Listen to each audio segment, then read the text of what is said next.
Tessa Holt sat cross-legged on a crate welded to the floor of the ESS Gritjaw, elbow deep in the ship's one and only functioning coffee unit, tightening a corroded bolt with the kind of precision normally reserved for weapon maintenance. Outside her viewport, the diplomatic relay beacon of the Aurelian Continuum shimmered like a mood ring on a galactic scale. Somewhere behind her, Reese was narrating the transmission with a tone that could sand paint off steel. And now, dear, savage carbon units, please abandon your provincial notions of sovereignty and accept our enlightened custodianship, available in 3 soothing fragrances, he quipped. Tessa snorted and banged the wrench against the counter. The Continuum's transmission was encoded in layered emotional subtext, embedded scent cues, and sonic gradients, essentially a TED Talk wrapped in a yoga session. Unfortunately for them, Earth had long since stopped pretending to be impressed by aliens who thought choreography counted as strategy. The message ended with a gently cascading harmonic chime, probably meant to instill cooperation. Reese raised a hand. Okay, so what did we learn? Their encryption leaks like Grandma's teapot. The coordinates in their header give away their fleet staging zones, and their flagship's comms signature screams overclocked ego wrapped in crystal origami. Frankie, the ship's AI, groaned through the intercom, sounding like he'd just woken up in a bad neighborhood. Please tell me we're ignoring their invitation. I have rust in places that shouldn't exist, and their diplomacy smells like overcooked jasmine. Tessa finally stood, wiped her hands on her pants, and looked at the blinking Aurelian signal. We're not ignoring it. We're docking. Silence. Then Vega's voice, from somewhere inside the engine cavity. You want to walk into the Chandelier Palace? Tessa tilted her head. I want to see what happens when a sledgehammer walks into a glass museum and says hello. By the time the Gritjaw limped into dock at the Resplendence of Thought, a name that made Reese gag audibly, the contrast was laughable. The Aurelian flagship was an iridescent spiral of glass-laced architecture, all curves and symbolic tension, like a Fabergé egg with laser turrets. They were greeted by Chancellor Elvoris, whose entire presence felt like someone had distilled empathy, logic, and lighting design into one luminous being. He bowed with perfect poise. We greet you, emissaries of Terra. May your essence find equilibrium within the continuum. Tessa just stared. Right. Got a bathroom and a docking clamp, or do I have to kiss a crystal to unlock it? Vega, eyes wide behind his visor, leaned into Reese and whispered, I bet the walls are voice-activated by interpretive dance. Elvoris led them through the flagship's ceremonial hall, a place that looked like it hosted ballet recitals and interspecies therapy groups. Holograms danced through simulations of symbolic battles, ships that flared in synchronized spirals, drones that bowed before unleashing measured kinetic energy in arcs of visual poetry. Tessa, jaw clenched, observed it all like a woman watching a fashion show while planning a mugging. When an Aurelian explained the philosophy of non-terminal deterrent theater, Reese nodded solemnly. So, flashbangs, but with self-esteem issues?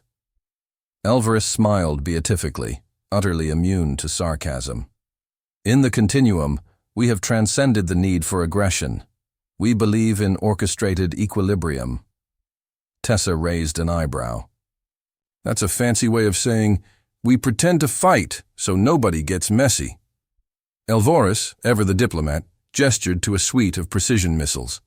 These, for example, are calibrated to emotional frequencies. They deter violence by making you reflect on your place in the cosmos. Vega leaned in. Cute. We trained a squirrel once to detonate grenades. Worked fine. No cosmic reflection required. The meeting ended with the usual mutual posturing and subtle threats disguised as blessings. But back aboard the Gritjaw, something shifted. Vega pulled up telemetry logs. Their defense systems run on harmonic oscillations. One loud enough jolt and they'll destabilize like a wine glass under a rock concert, Reese added. And their ships have no redundant physical backups. It's all aesthetic shielding and neural consensus fields. Basically, if we punch them in the face, They'll file a complaint with the concept of war. Tessa stood before the crude tactical display they'd cobbled together using reclaimed panels and duct tape. Her fingers hovered over a manual switch, one of hundreds installed when Earth's engineers decided digital elegance was just asking to be hacked. "Let them keep their dance routines," she muttered. "We brought boots." In the corner, Frankie hummed ominously. "So, are we telling them politely, or are we introducing them to Newtonian trauma?" Tessa cracked her knuckles. "I think it's time the galaxy remembers what unpolished really looks like."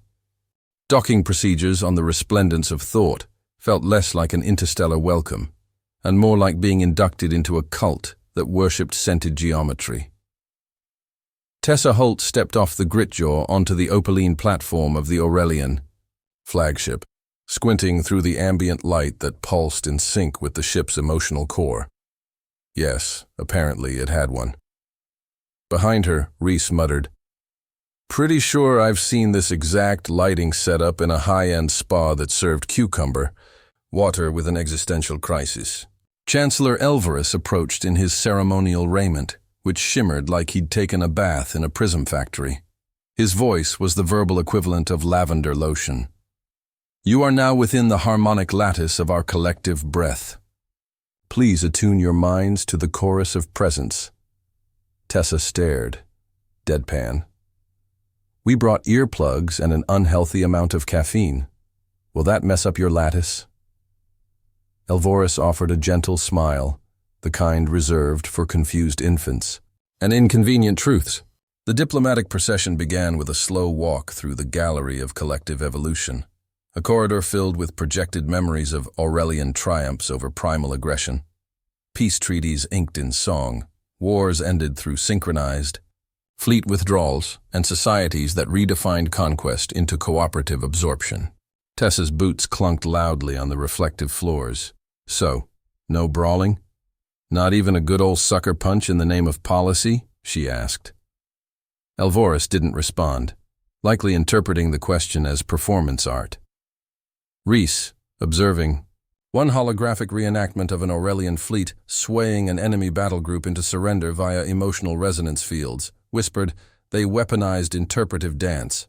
What next? Telepathic slam poetry."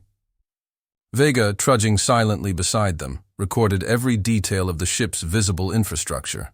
Low reinforcement density, surface-level control nodes, and a suspicious lack of blast doors. "No fail-safes," he muttered. "Pretty, but dead if you sneeze too hard." They were eventually brought to the Aurelian's Grand Theater of Intent, a vast chamber shaped like an amphitheater for abstract rituals. Dozens of foreign dignitaries floated above in harmony spheres, mentally syncing with the Aurelian consensus net to witness Earth's inclusion ceremony. The entire chamber smelled faintly of citrus and philosophical detachment. Tessa, seated in a chair that looked like it was designed for ceremonial kneeling, didn't kneel. She slouched, arms folded, chin up. Elvarus raised his hands, beginning a formal invocation filled with non-linear syntax, vocal harmonics, and a color-based language component that gave Frankie the digital equivalent of a migraine. "He's literally speaking in mood rings," the AI complained from her earpiece. Elvarus concluded by offering Earth a position as a dependent sovereign under continuum tutelage. Tessa stood up, slow and deliberate. "We're honored," she began. "But see, Earth doesn't do dependent, and we're not really great at tutelage. Last time someone tried to civilize us, we taught them Texas Hold'em and set their moon on fire." Several dignitaries blinked in unison, their spheres shifting color from pale indigo to a distressed mauve. Reese clapped once. "We accept your generous offer to be micromanaged by space crystals. Now here's our counteroffer. No." Before Elvarus could recalibrate his expressions, an alert pinged across the Aurelian tactical feed. Earth's presence in continuum territory had triggered automated fleet movements. Elvarus turned, trying to hide the subtle panic in his steps. "There appears to be a misunderstanding," he said. "Some of our regional patrols have, mistakenly, aligned themselves in defense posture. Tessa raised an eyebrow. Happens to the best of us. Our auto-defense system once locked onto the moon. Whole thing got real tense until someone found the manual override in the glove compartment. Vega chimed in quietly. Their fleet is broadcasting standard intimidation spirals. They think it'll scare us into compliance. Tessa cracked her neck and smiled for the first time since stepping aboard. Then maybe it's time we introduce them to the emotional resonance of tungsten. As they returned to the Gritjaw, the Continuum's ships moved into coordinated grid formations, each one singing harmonic patterns meant to simulate overwhelming presence. Their shields rippled with aurora-like cascades, weapon pods gently rotating like ornaments on a diplomatic Christmas tree. Tessa issued no formal warning, no countdown, just a brief glance at Frankie's control panel. "Tell me we still have the Mark IV slugs," she said. Frankie sighed. "You mean the ones we made from decommissioned train rails and pure spite?" "Yeah, they're loaded." She nodded once. "Reese, show them the Terran art of strategic disruption." A single railgun blast ripped through the crystalline calm, shattering one of the Continuum's Symphony-class dreadnoughts in a silence so abrupt it made the stars flinch. The Aurelian counter-response initiated precisely 0 seconds later, but their precision ballet formation fell apart immediately under irregular gravitic pulses and projectile chaos. Their fleet, optimized for beauty and consensus flow, couldn't adapt to messy, brute interference. Tessa watched from her command chair, sipping scorched coffee and muttering, "Looks like their shields can't handle cultural whiplash." As the third Continuum cruiser lost control of its orientation and spun into a support frigate, Reese raised his cup. "To aesthetics," he said. "They make lovely shrapnel." No cheers followed, just the clinical calm of victory through preparation. No spectacle, just results. And beneath it all, the unspoken truth began to spread through the Continuum like a virus in glass. The humans weren't here to learn. They were here to remind the galaxy of something it had been trying. Very hard to forget. The silence after the skirmish was loud enough to register on every diplomatic channel within 20 light minutes. The Continuum's fleet drifted in chaotic spirals, like expensive ornaments torn from a perfectly arranged tree, their shattered formations blinking slowly as if trying to reassemble their pride before admitting they'd been pummeled by kinetic relics, wielded by a ship that looked held together by bad decisions and duct tape. Commander Tessa Holt didn't gloat. She didn't need to. She just leaned back in her command chair, boots up on the nav console, steam curling from a chipped coffee mug that said, SEC, stubborn, expensive, chaotic. Across the bridge, Vega surveyed the wreckage through cracked visual sensors, half the display patched with real duct tape. 3 dreadnoughts disabled, 2 drifted into each other like synchronized idiots. That's what you get when your command structure relies on emotional synchrony and shared dreams instead of hull integrity and bulkhead redundancy. Reese was already compiling a list of sarcastic epitaphs.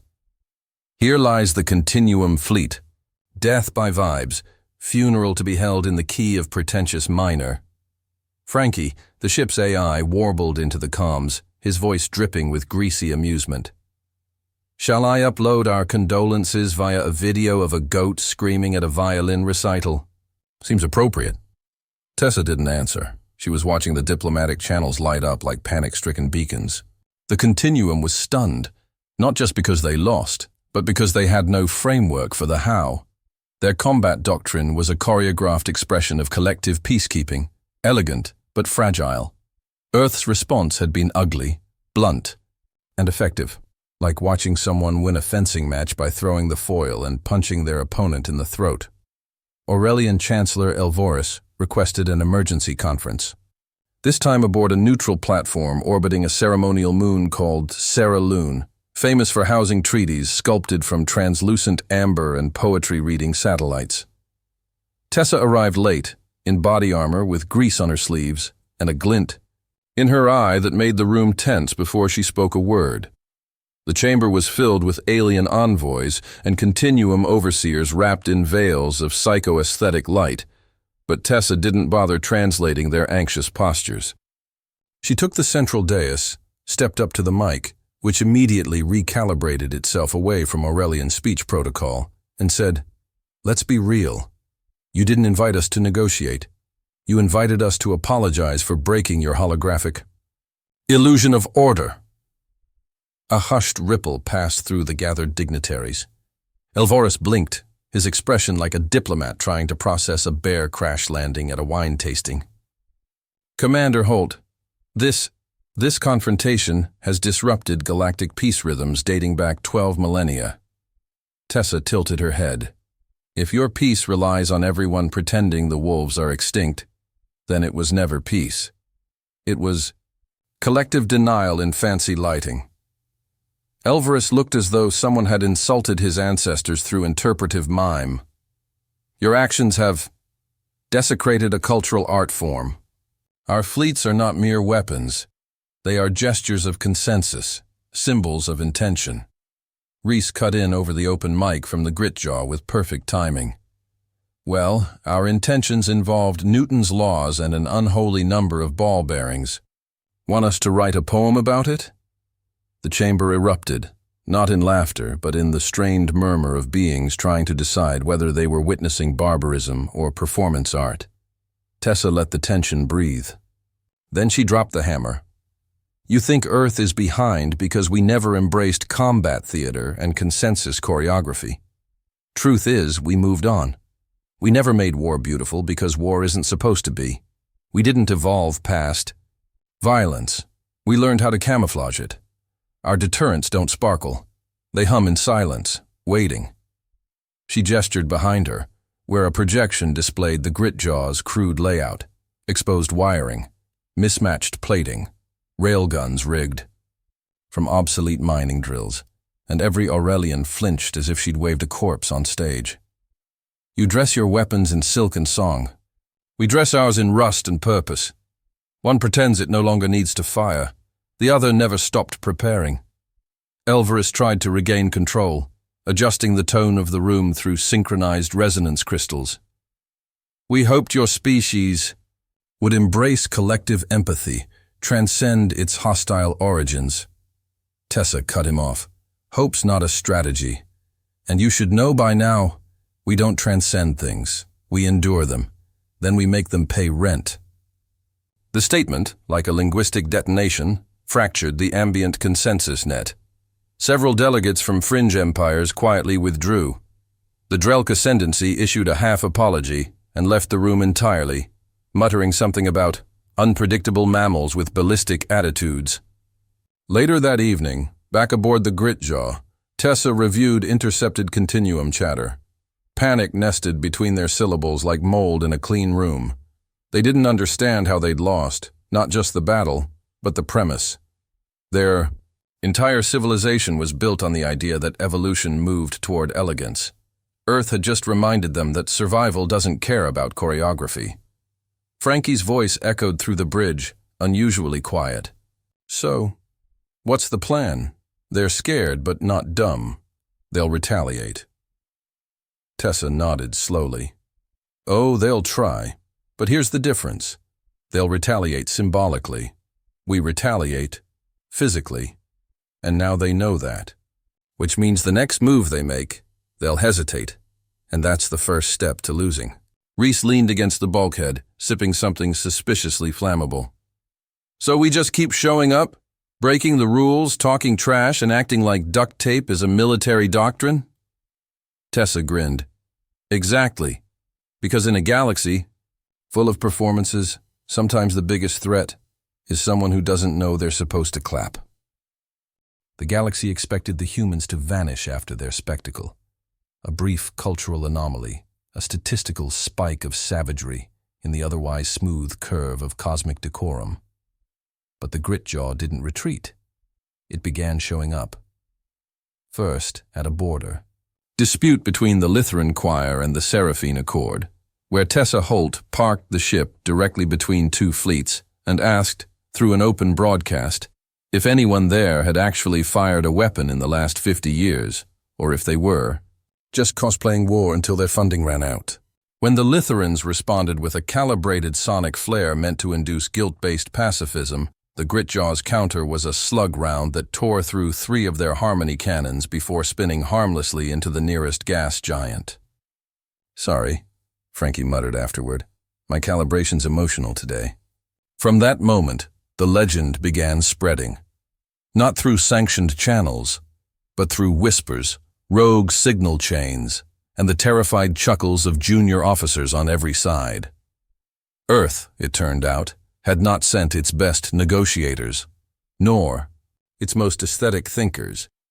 It had sent its final contingency, a squad of rust-hardened realists who'd mastered the fine art of violent pragmatism and cloaked it in sarcasm. Tessa Holt became a phantom warning in diplomatic chambers, less a person, more a gravitational anomaly that made plans bend and alliances hesitate. "They don't blink," an Elixian ambassador reportedly whispered after one encounter. "They don't posture, they calculate." But it was when the Continuum returned, desperate to reclaim the narrative, that the climax unfolded. The Aurelians assembled their entire 7th Radiant Fleet around the neutral station of Virelon Apex, a symbolic monument in deep space carved from frozen nebula dust and sentimental treaties. The transmission arrived with all the polished fanfare they could muster. Symphonic declarations, silver-tongued refrains of forgiveness disguised as superiority, and a final invitation for Earth to participate in a corrective harmony summit to realign their species with proper galactic behavior. Tessa accepted the invite with a shrug and showed up 2 days early, hauling a battered cargo container full of Earth artifacts. A rusted crowbar, a duct-tape toaster, 2 coffee-stained training manuals from the U.S. Navy, and a half-burnt Terran flag flown during a battle nobody in the Continuum even remembered. She entered the summit chamber dressed in combat fatigues that still smelled faintly of cordite and sarcasm, flanked by Vega, Reese, and a very smug AI who had replaced his usual interface avatar with a 1950s boxing poster. Elvoris greeted her, with a strained attempt at solemnity. "Commander Holt, it is the collective wish of this chamber that we end this spiral of misunderstanding and violence." Tessa's response was quiet, but it carried. "That's the problem. You still think this was a misunderstanding. It wasn't. It was a reminder. The Aurelians tried one last gambit, a metaphysical duel, a symbolic engagement where each side would project their cultural ethos through avatars, emotion fields, and neural symphonics. The winner would claim moral superiority. It was, by their standards, an honorable and sophisticated form of war. Tessa didn't even bother reading the rules. Instead, she uploaded a visual feed from Earth's history archives into the dual net. Wars, revolutions, riots, survival, invention, sacrifice. Moments not choreographed, not beautiful, just real. Then she broadcast a single line across the arena, voiced by Frankie. "Our culture doesn't need to perform. It already survived." The duel collapsed. The Continuum's interface could not reconcile the contradiction. Their symbolic systems overloaded trying to process Earth's chaos as legitimacy. One by one, their avatars flickered out. Silence fell. No explosions, no screams. Just the slow, painful understanding that they'd lost, again, not to brute force, but to unapologetic authenticity. In the aftermath, the Continuum formally suspended its doctrine of narrative superiority.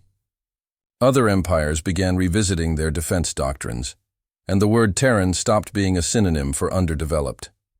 It became a warning. Back aboard the Gritjaw, Vega watched as news feeds updated their diplomatic threat matrices. "So, we're now ranked just below galactic extinction events." "That's new," Reese smirked. "Next stop, honorary space pirates," Frankie cackled. "I always wanted to be feared and underfunded." Tessa stood alone at the viewport, watching as the stars blinked, no longer distant, but attentive. She spoke softly, not to her crew, but to the galaxy listening through unspoken frequencies. You tried to evolve past war. We didn't. We just got better at hiding it behind a smile and a toolbox. But remember this, when the performance ends, when the banners fall and the symphonies fade, the last sound you'll hear is the click of something very old, very human, and very final. And somewhere, out beyond the rim, a new legend began to form. Not of warriors, but of tacticians wrapped in grease-stained uniforms and grim resolve. Not elegant, not enlightened, just effective. The galaxy didn't fear Earth's fleets. Now, it feared Earth's memory.